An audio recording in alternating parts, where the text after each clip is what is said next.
You know, when we came to court, they mentioned one Sule, a soldier man, and they said he was at large. It's not true. He was arrested.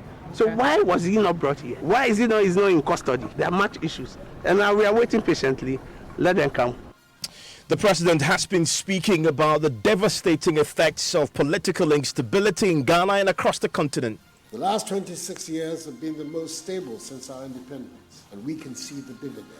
We're nowhere near being where we should be. We're certainly making more progress than we have ever made. Without doubt, the biggest obstacle to development on the continent has been instability. We have the latest as the Health Facility Regulatory Agency launches a probe into the hospital used for the manufacture of the arms intended for the overthrow of government.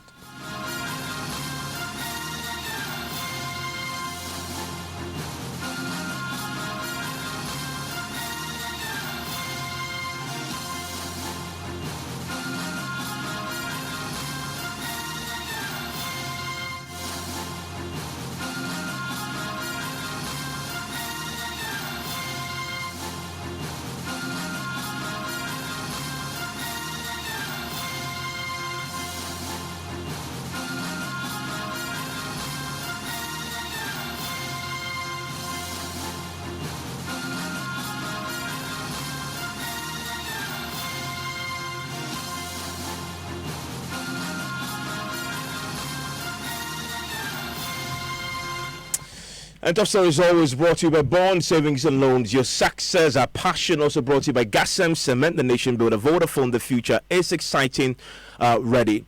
Tonight, a doctor accused of conspiring to overthrow government has been pleading his innocence as he and 3 others were formally charged with manufacture and possession of explosives and firearms without lawful authority.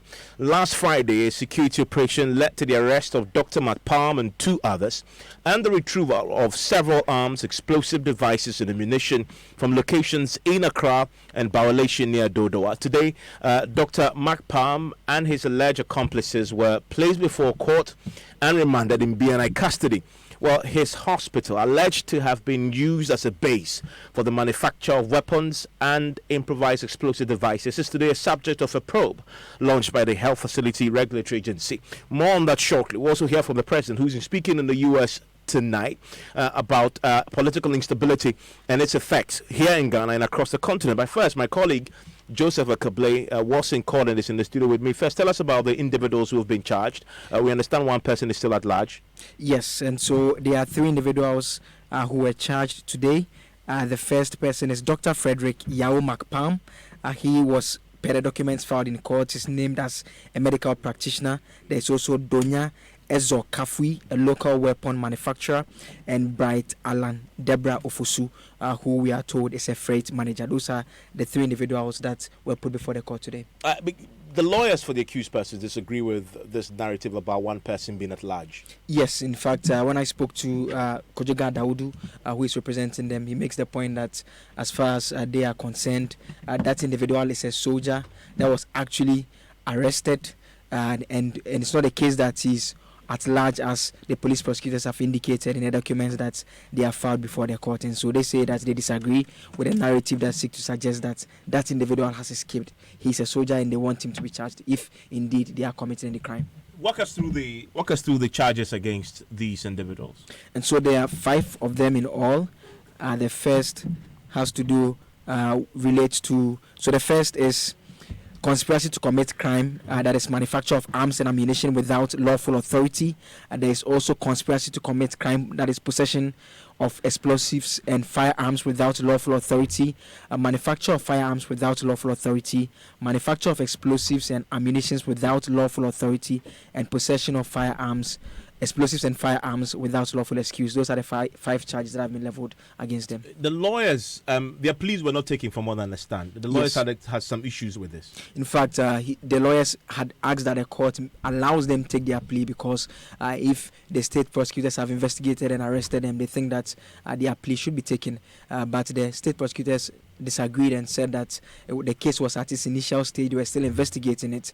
And so the judge was asked to pronounce on it. And in her decision, she said that, in fact, some of the charges against the individuals are not charges that she can actually hear in her court.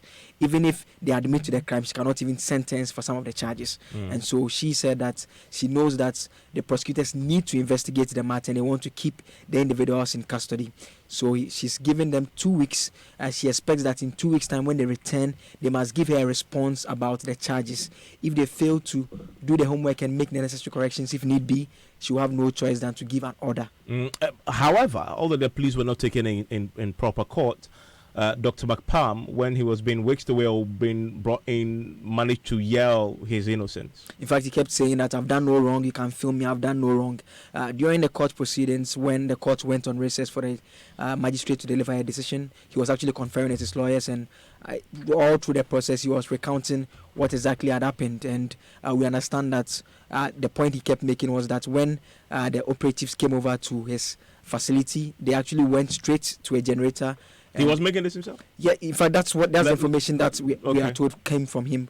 Through, and his lawyer subsequently spoke to us on that issue as well. They said they went directly to the generator on the facility where they retrieved a sack that is believed to contain the weapons that have been put out. He said he admitted to the fact that they found it there, but he says he does not own them. It is the basis for lawyer Victor Dawudu's conclusion today outside the court that this is a setup. Listen to him. What has made it clear that because she realized that she didn't have jurisdiction in some of the matters, she did not want to go on. So it is the court itself that realized that there are some mistakes in the charge sheet which does not empower her to be able to determine the matter. Okay. So that's why she's giving them 2 weeks. That go, if you want to come back to this place, then amend your charge sheet and do the proper thing. But if you don't do the proper thing and you come back with this same charge sheet, then I can now make an order, because respect for human rights is a attribute of good governance and it's their liberty. So I think the court tried to do a balancing between the prosecution that they've made a mistake and also looking at the liberty of the accused people. So far, the narrative out there is what government has put out. When the court went on recess, I saw you interacting with your client. When he was actually exiting, he said he has done no wrong. What have you heard from him so far? You see, I'm telling you that this whole issue, it is a setup. And at the end of the day, we will be happy that let government come. What they said they have found in the Mansard, they found nothing. They were there twice. I can tell you on authority. They found nothing in his house. But we've seen the list they are banding around, that they found guns, they found all this. My clients have also admitted that, yes, he was in the hospital when the security agencies came. They went straight to where the generator is and brought a sack. And they said we found 5 pistols, pieces of pistols, cache over there. They have admitted that they found it, but as to the ownership, who put it there, is another issue. So my clients are saying that doesn't know how this thing got to his house or his hospital. Do you know how, when you want to be framed or you want to be set up? Set up by who? The government? You see, there are more issues to this. My client has a platform. Take Action Ghana. And I'm sure you're journalists. Go and look for that platform on social media. Things that are discussed there to sensitize the youth on education, on health, and say, listen, when we see the way things are going, the politicians will not be there for us. We need to take our destiny into our own hands by becoming wise. You think those no. You see, these are vitriolic issues when you go on that platform. So if somebody is becoming uncomfortable with some platform and things are going, when we came to court, they mentioned one Sule, a soldier man, and they said he was at large. Yeah. It's not true. He was arrested. So why was he not brought here?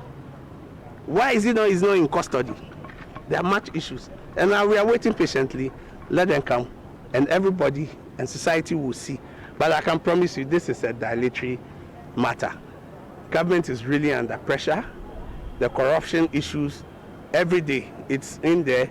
And they want some issue to come to divert attention. And there are a lot of things that will come up. Joseph, did they look worried when they appeared in court today? I think it's best described as, in terms of the doctor himself, calm, vocal, and aggressive at a point, especially when he was exiting the courtroom, when the camera technicians were all filming him as he exited. At that point, he became a bit aggressive, but he kept shouting, saying that you can film me, I've done no wrong. When are they returning? October 9. Okay.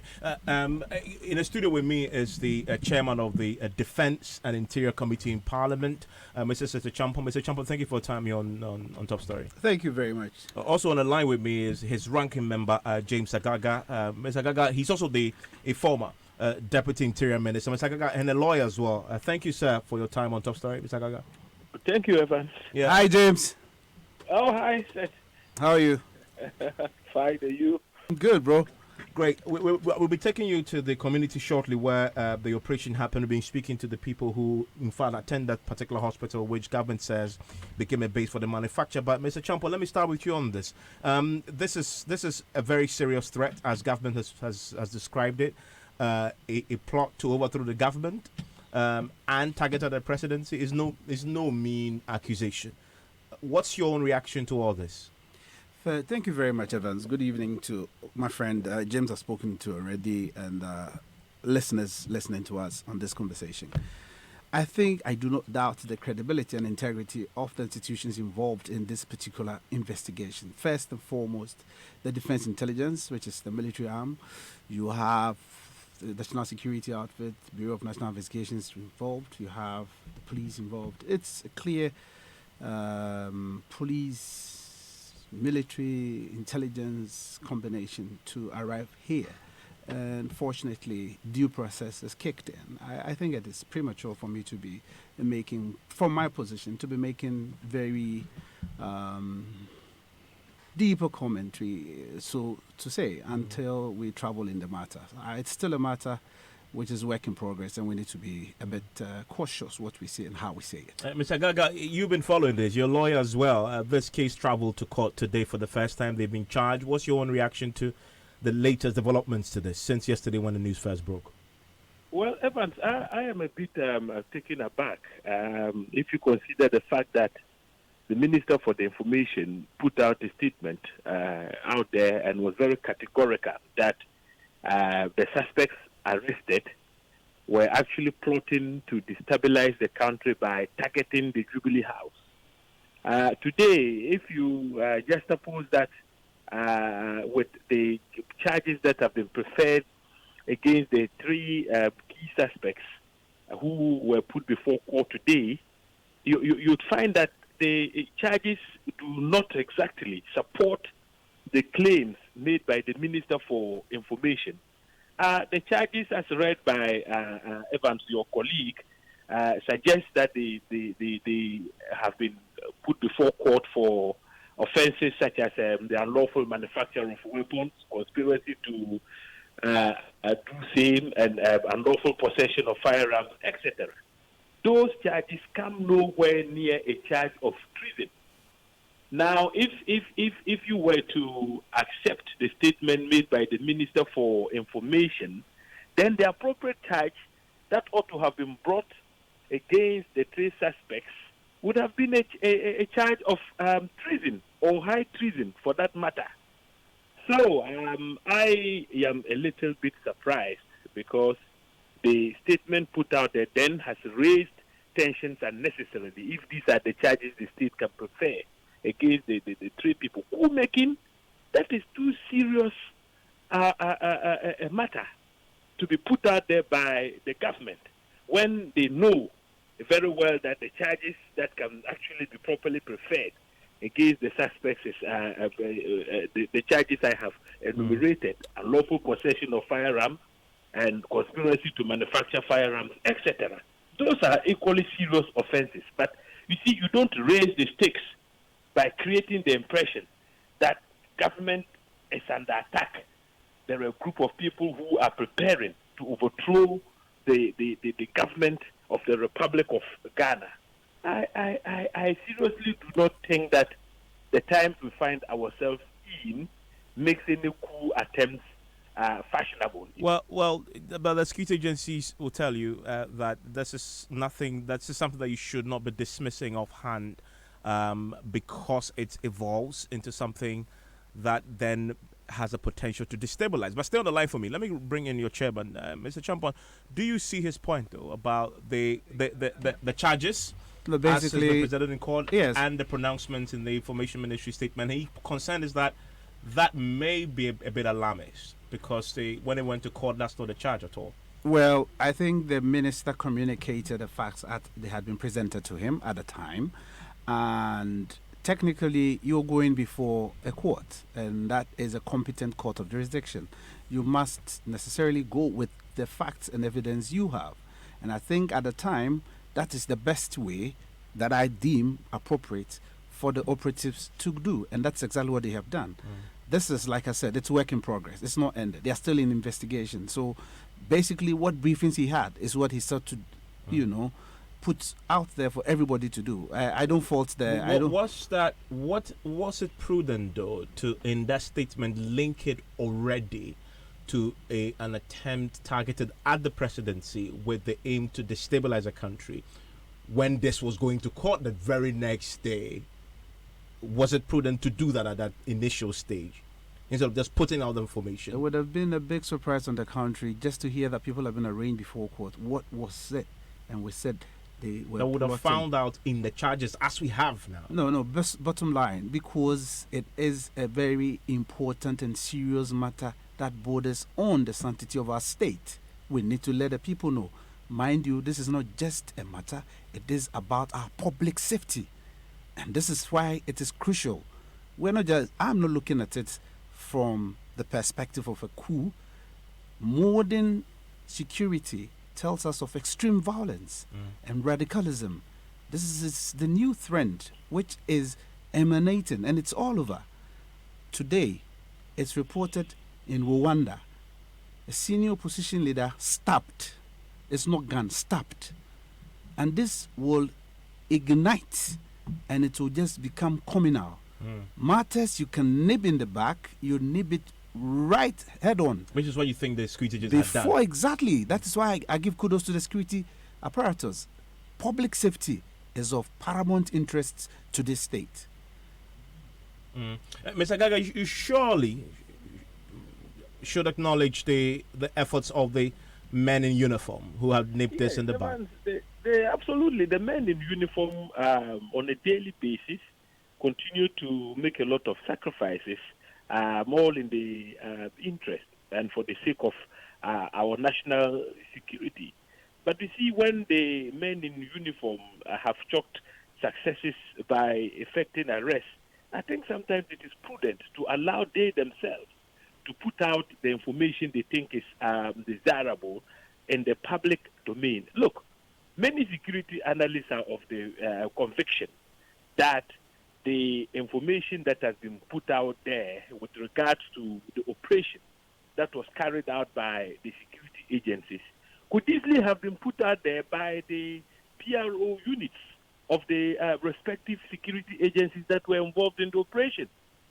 If that had happened, I'm sure they wouldn't have arrived at the conclusion that this country was about to experience a coup and that a government managed to foil the coup attempt. Now the facts before court clearly do not support the statement that has been put out there. That is a clear contradiction.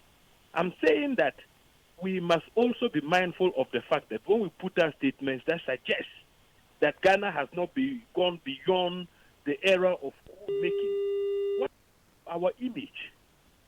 At the end of the day, if it turns out to be a hoax, we would have caused irreparable damage to our image as a country. That is my concern. Yeah, go on. Yes, as for the efforts of our security agencies, you can't dismiss that. They have always done very well, even in very trying circumstances and in the face of logistical constraints. They continue to do their part. My chairman made a point which is very instructive about the general security situation in the African continent and in the sub-region. Yes, violent extremism and terrorism are issues that we have to contend with. But the fact that violent extremism and acts of terror are existential threats, it's not the reason why we should put out information that suggests that our government is about to be overthrown when we haven't carried out sufficient investigation. I am informed reliably that as we speak, this whole matter is still being investigated. Soldiers are being interrogated. I mean, if that is the case, why was the information minister in a haste to put out that statement when he knew for a fact that interrogations are still ongoing, and that as for the 3 suspects arrested, you wouldn't be able to sustain a charge of treason in court? Well, as we've been told, because this is a case that is still unfolding, the judge himself in the case had asked that some of the charges cannot be sustained in that court, and so 2 weeks' time they should come and either move it to a proper forum. At which point, some have suggested that proper charges then will reflecting the accusations made against them may be filed. But I'm grateful that you joined Ms. Agaga, his former Deputy Interior Minister. Mr. Seth Champon, as the chairman of the Defense and Interior Committee, you represent us all. Is this something that you, the committee, and yourselves are interested in, looking at how this is such an important, sensitive matter? Evans, the first casualty in any destabilization in this country in respect of our body politic is where I operate from, the people's reps, which is Parliament. So it is a very, very crucial matter to us. So that's why you find me here. And I'm going to speak to the matter that Ghana, after 1992, will not tolerate any form of instability. That is why we are holding these conversations. This democracy is what has brought us this far. And all of us, and I say this with all emphasis, all of us, inclusive as a people, must protect the state Ghana with every strength of ours, every iota of it. And I wouldn't want us to toy with our body politic with these subjects. Public safety is crucial. And Evans, I would go on to say that I wouldn't want us to make the Minister of Information the subject of this conversation. Yes, to err is human if that is how people are analyzing the information he sought to put out there. But that is not it. He was just to speak on behalf of a group. And at the time, that is how the message was captured. And here is semantics. It's how people interpret the information he put out there. But the main focus is that we need to ensure that no single individual or group of persons will take away our rights and freedoms that we, by 1992 referendum, have decided to govern this rule by a Bill of Rights, a constitution. And that is the way we would want this country to run. All of us, irrespective of political party. All we need is that if you think this administration is not doing well, wait till the appropriate time, walk out there, sell your message, get the people to buy in, and if they do, yes, you have it. But no one should dream that they would be able to subvert this government. That is out of the window. It's out.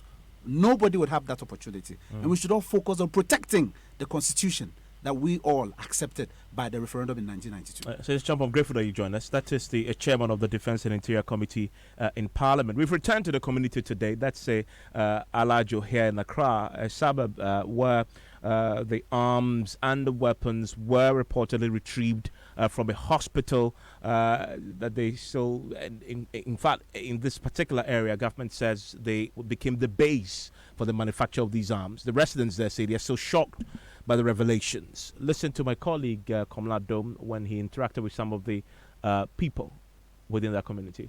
A few days since a joint security operation in the hospital facility here at Alajo, where we understand a number of equipment and ammunition and weapons were retrieved from the property inside. We understand that some locally manufactured pistols, foreign pistols, smoke grenades, a knife, some magazines, as well as iPads, mobile phones, pen drives, and other voice recorders were retrieved from the property. Now, we've been interacting with some residents here about the operation that took place sometime on Friday morning, and they've been telling us about how scared they were when the deployments of the police and military stormed the premises to conduct that particular search, which led to the retrieval of the said items. Yeah, soldier for military police for On Friday morning, a number of military police officials stormed the premises. They went in and conducted a search. Before we knew it, they called for reinforcement. All of a sudden, because doctor now are normal for respecting a pa, patients no show on I are for no show. All of a sudden, the numbers of security officials grew. They spent almost 2 to 3 hours in the facility. All we saw was that the vehicles pulled out of the premises. Into one man, you almost also have reinforcements. Soldier for military police for a real soldier wear. Left with the doctor and 2 other staff for face in the car. It came to us as a surprise because we knew he was a medical doctor and healthcare services were being offered in the facility.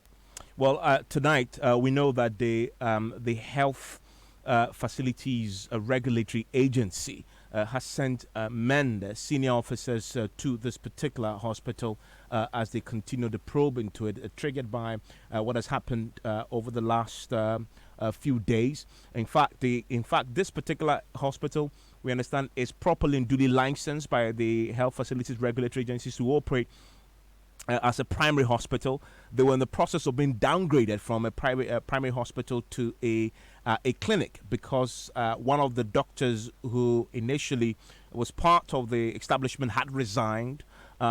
Several visits had been paid to the facility.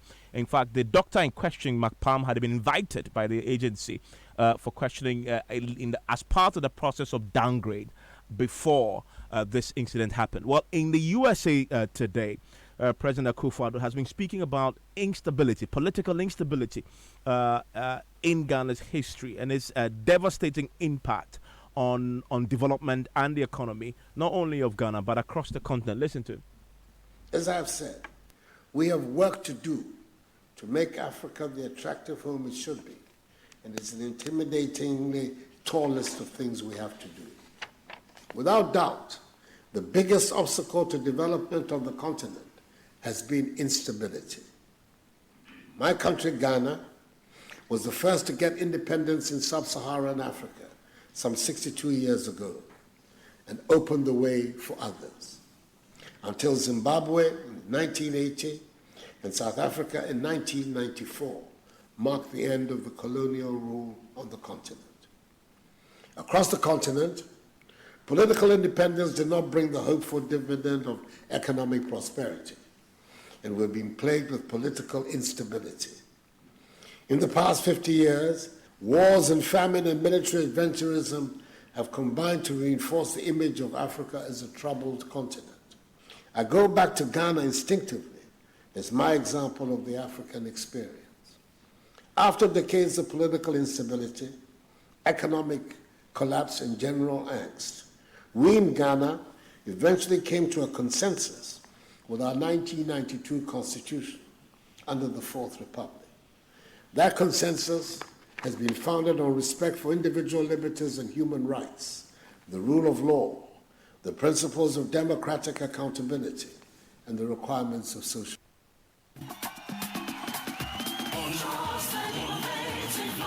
Services.